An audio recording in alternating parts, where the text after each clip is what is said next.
Welcome back to my channel. For today's video mga tugas ay meron akong dalawang bisita. Andito pala ako ngayon sa Kiburap, Naga City. Ngayon, kasi itong dalawang bisita ko ngayon is sa video ko ay na-invite ako na sumali sa kanilang activity. Well, papakilala ko muna sa inyo si Glenn Saludas. Glenn. Russell Rivera. Kamusta kayong dalawa? Okay naman. Okay naman. Okay naman po. So, ilang taon ka na? Ako po ay 19 years old po. Wow. Ikaw? 15, magiging 16 this November 30. Nice. So, ngayon kasi mga tugangs, andito ako sa residence nila Glenn. Kasi nagkaroon kami ng activity. Ngayon, Glenn, paki-explain naman yung ginawa nating activity for tonight. Kasi baka magtataka sila kung ano yung ginawa natin, di ba? So, paki-explain naman. So yung activity po na ginawa natin for tonight is part po siya ng relief effort sa pagtulong natin sa ating mga kapatid at mga kababayan sa ibang parte ng Bicol na lubhang nasalanta ng tumamang super typhoon na si Rolly at nang sumunod pa ang si Typhoon Ulysses. Kasama na dyan syempre tumama pa muna si Typhoon Quinta. So sa sunod-sunod na mga bagyong tumama, itong relief effort na ginawa natin ay tinatawag na Adopt a Family. So itong Adopt a Family po na ito, isa siyang initiative, isa siyang programa kung saan sa pamamagitan ng 100 pesos na donation ay maaari kang makatulong ng isang pamilya. At sa kada lugar na napuntahan namin ay nakakatulong kami ng halos 100 families per place na aming napuntahan. Ang ginawa po namin ngayong gabi, nag-repack kami para sa aming third batch na aming idodonate sa Barangay Balogo. Barangay Balogo. Pasakaw, Camarines Sur.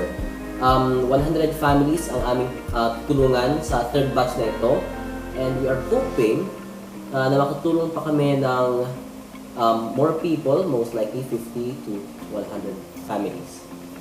So ang target po kasi namin na to sa Adopt a Family is 100 families per place, per barangay. And sa nakaraan, nakatulong na kami ng 100 families mula sa Barangay San Vicente, Canaman. Ngayon, yung susunod na batch, yung third batch natin ng donations, ay papunta na sa 100 families naman sa Barangay Balogo, Pasakaw, Camarines Sur. Ngayon, yung Barangay Balogo na yan is kilala yan ng mga taga-Naga at mga kalapit na lugar bilang sikat na lugar dahil nandyan ang mga resort, mga swimmingan kumbaga. Kaya yung barangay na yan ay labis na napinsala nung nakaraang mga gandaang bagyo. At dahil sa pinsalang na itulot sa kanila, karamihan sa mga tao doon ay nasiraan ng bahay, nasiraan ng kanilang pagkakakitaan, nasiraan ng kanilang kabuhayan, at lalong-lalo na ang iba ay talagang wala nang matitirahan. Ngayon, ang Adopt a Family program naman po, ang goal po nito ay makatulong sa mga pamilya, lalong-lalo na yung mga families na nasiraan ng bahay. Yun po talagang aming priority na magtulungan. Wow. So, makikita nyo mga tugangs ay sa ganitong edad or generation nila is sobrang iba na yung mindset nila eh. Iba yung goal nila para makatulong sa mga kababayan natin. Ngayon, tanong ko lang about dun sa generation niya. Kasi di ba, ano yung naging inspiration nitong bakit na napag-isipan yung dalawa na gawin natin tong ganitong activity na charity work? Ano ba yung nag-inspire sa inyong dalawa?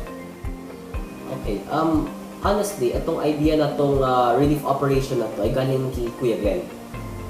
One day, after nag-hit yung Typhoon Rolly sa Bicol, pumunta siya sa amin, sa bahay namin. Sabi niya, may papapose ako, gusto mo bang tumulong sa amin sa relief operation na i-organize ko? Sabi ko, sure, why not? Hindi ko to naisip.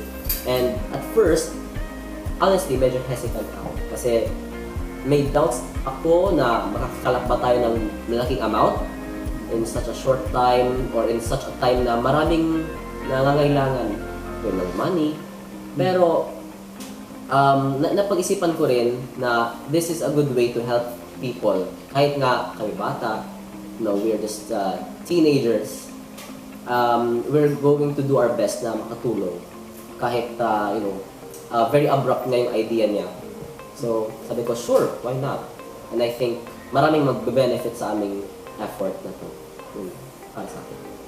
Sa akin naman po, ang aking inspiration para ito ay gawin na fundraising para makatulong sa ating mga kababayan ay siguro nasa isip ko po kasi na dapat tayo ay matutong tumulong sa iba kapag tayo ay mayroon. No? Hindi naman natin, lahat tayo ay natamaan ng bagyo. Lahat tayo ay nadaanan, naapektuhan ng bagyo. Pero may mga kapatid tayo, mga kababayan tayo na labis na napinsala, na talagang nasiraan sila ng bahay, nasiraan ng kabuhayan, at ang iba sa kasamaang palad ay nawalan pa ng kapamilya o ng minamahal. Ngayon, siguro ito yung nag-push sa akin na maisip itong ideyang ito. Lalo-lalot na at paraan na rin ito, hindi lang makatulong sa iba, pero para makapag-inspire sa iba na na tumulong na rin. No?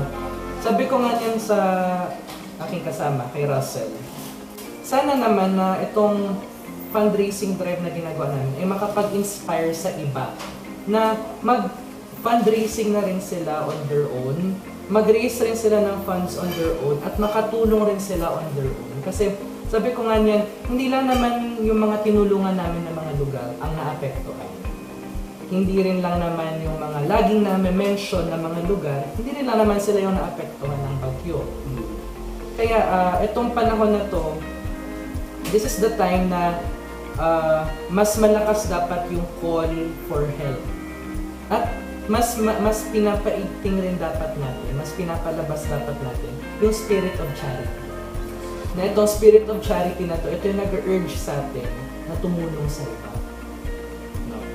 And hopefully, itong initiative namin na ito ay makatulong sa iba and at the same time makapag-inspire sa iba na magbigay sa nangangailangan at taus-pusong tumulong dun sa nangangailangan talaga. Lalo na ngayon na marami ang naapektuhan ng mga nagdaang bagyo. What sets apart this generation, itong efforts namin, is we have the means to do it. We have the means to communicate. We have social media. We have means to communicate to people that we need help. Kailangan din natin ng tulong. Kailangan nila ng tulong. And as people of this generation, since we know how to do this and we have the means and may kaya tayo na magtulong, why not? Kasi I've heard a saying, give until it hurts. Kung kaya magtulong, then why not? And since, technology, may kaya tayong bumili ng mga bagay para sa ibang tao who are less fortunate, then why not? Actually, natatawa ako yung sabi ko nga sa kanya. Siguro mga first meetings pa lang namin tungkol sa Adopt a Family program ito is sabi ko, siguro kaya 100 pesos lang hinihingi natin kasi para mas marami tayong ma-accumulate mula sa mga kapwa natin youth. Kasi, let's admit it, ang mga kabataan na yun ay hindi naman lahat parte ng ating labor force. At dahil dyan, ang kapasidad nila magbigay ay hindi pa naman ganun kalaki. Medyo limited pa.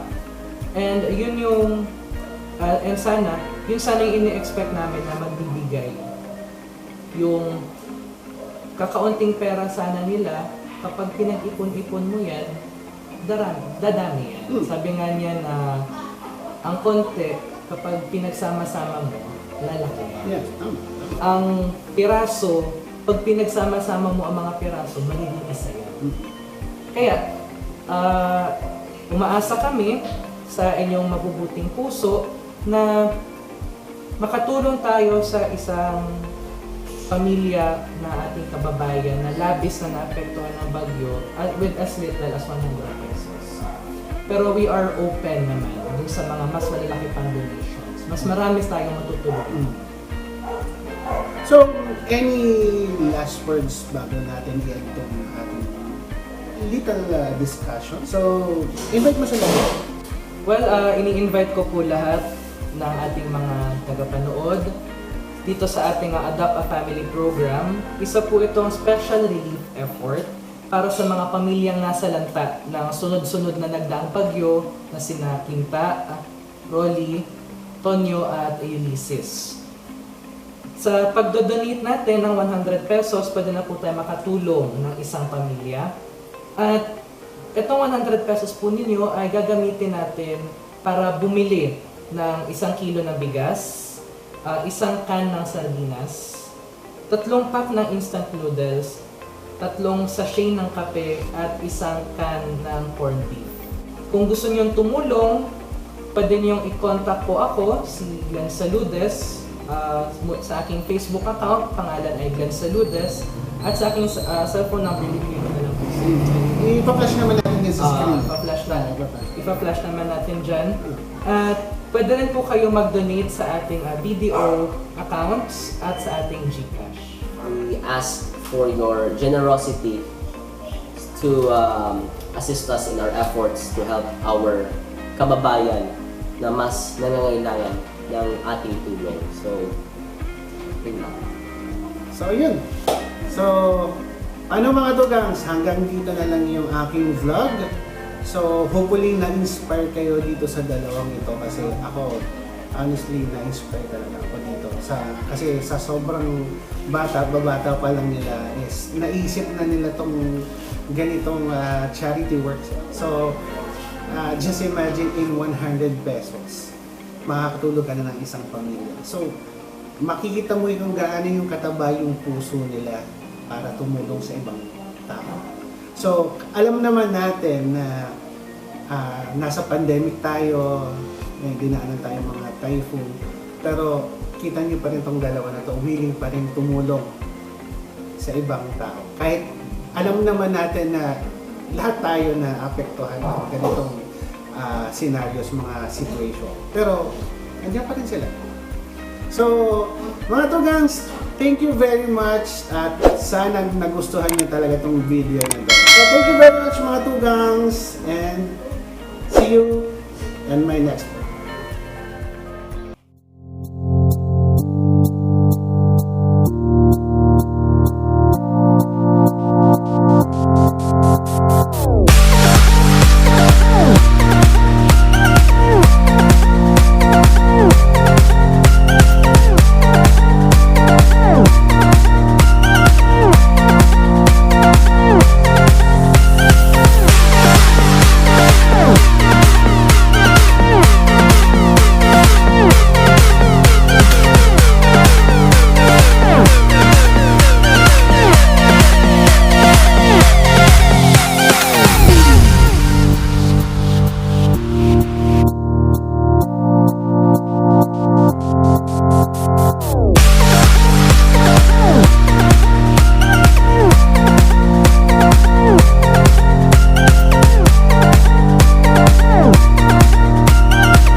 po. Ako po si Sinelda Valderrama, taga Balogo, Zona 3. Ang transact po kan na ini, Bagyong Rolly, yung mampo nila ako among palikit na relief. Sa kamusta po kamo digdi sa Balogo katupong Bagyo pong Rolly? Ay, kuyan po, nag-evacuation po kami. Evacuation po kamo. Ayun po, kasi itong harumi po, linaog ng tubig. Hanggang saan po ang ano po? Ang tubig po hanggang sa Nakaabot po digdi sa kuyan na po sa tuhod po. Duman lang po sa Laukan Harumi. Maray na aldaw po sa imong ate. Ano pong pangalan mo ate? Ano rin ako lagay po, taga Zona 4 po. ato Gasona 4. Kamusta po kamo digdi sa Balogo? Ano, marinan po, pero medyo, ano po, ano sa nangyari po ngayon, ano pala medyo, nagpupunta lang po kang, pag ano kang pagbuhay. Narautan po kamong harong. Ano, sa bubong lang po, tapos sa kusina po. Pero grabe po talaga na talagang natanggal po si Dahil mo po, Atok mo po. Ayun Dahil po, mo. natanggal po. nakaabot naman po kitang tabang po hali po sa ibang organization po. Anyway, tapos sa barangay po. Sa barangay. Mariman po. May mga maabot pa po kitang pagkakataon na baka makabalik din po kami para makatabang girare po sa inyo. Ano po? Yeah, po. Salamat lang po. Naka po kami sa tabang po nindo. Dako lang tabang naman po ng pamilya mo. Sige po. Salamat po ate. Salamat ma. Thank you very much. Maray na aga po. Salamat po. So maray na aga po sa inyo po. Siya po si Ma'am Alma, nakatabang po sa tuya sa pag-distribuer ng maabot sa Sanggatos na food packs. So ma'am, ano po si ginibot na po ngunin po na pagkaaga? Maray na aga po giraray sa mga viewers. Ang init na pong ginibong niya na aga, nag-distribuer kita kang mga food pack na sa mga nangangaipo digdi sa samoyang lugar na Balogo. Ang pinili mi talaga sa itong mga mayo talaga na ang pangangaipo ninda. Pighiling mi na ang sa indang kamugtakan, tapos ang mga harong ninda talaga gaba, kaya ugmahon man sinda sa taon nindong tabang maski para paano na nakasumpay kan sa indang pagbulay. Yun lang po yan. Tapos ano po ang pagmati po na nakatabang po kita ngayon? Maugma sa puso na nakakatabang kita sa tong mga kapwa na nangangaipo. Kaya salamat sa oportunidad na itinaon nindo sa kuya na magtabang sa ibang organisasyon. So sa ngayon po, ano pa po ang mga kaipuhanan po sa Barangay Balogo po? Ano pa po si mga pwede pong maitabang po sa inyo? Sa ngunyan kadakulon, maski dahil tanong saro-saroon, may hiling nindog ang pangangaipo ng sarong lugar. Sa inagyang kang mga arog kaniyong kalamidad. Sa gabos na nagtarabang sa pagtaon ng food pack, si nagtarabang ka ito, ang nilang, ang kagurang na lang ang mag-bless sa inda, ibalik ang mga blessing na picture ninyo. Thank you so much sa kagurang na dahil big tawan ng biyaya ang Balogo na kaipuhan na pagkakain. Salamat sa inyong grupo.